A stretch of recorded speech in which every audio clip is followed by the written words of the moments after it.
We're testing French and British cars this week, and now Beth Nardone has something from Japan to make things truly international. Beth? Thanks, John. We have two cars from Mazda. One is a Highline sedan. The other is a mid-size coupe that will soon be wearing a familiar American nameplate. First up is the luxury sports sedan that Mazda will call the 929. It's known as the Luce in Japan, where it's been popular for several years.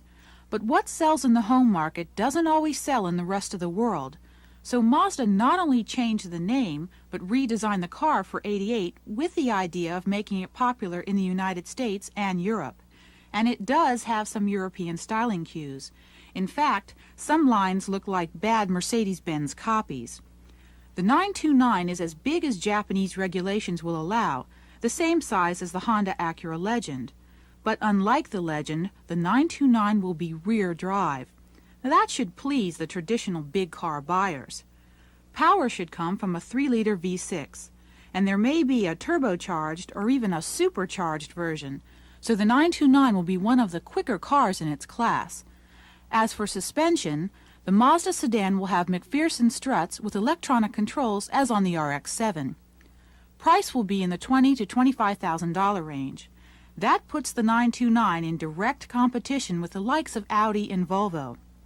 But the Mazda's biggest competitor will be its home market rival, the Acura Legend. The 929 is already outselling the Legend in Japan, and Mazda hopes it will do the same here.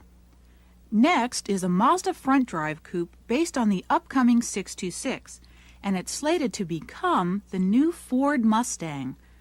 Power will come from the same 4-cylinder and Turbo 4 found in the present 626. But there will be something new for the suspension: 4-wheel steering, the same system we've seen on Mazda's MX-03 show car. That'll mean Mazda will have the first 4-wheel steering car in the American market, and it will be built in Mazda's new Flat Rock, Michigan plant. Original plans called for the new coupe to replace the entire Mustang line, but thankfully, some Ford product planners have fought hard to keep the present rear drive design, which is selling better than ever.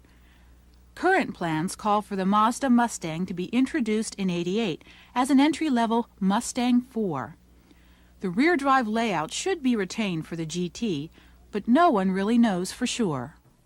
It'll be interesting to see how Mazda's 929 entry will affect competition in the upscale market. But the idea of a front-drive Mustang almost seems unthinkable. A lot of people are going to miss that rear-drive V8 power. John? Thanks, Beth.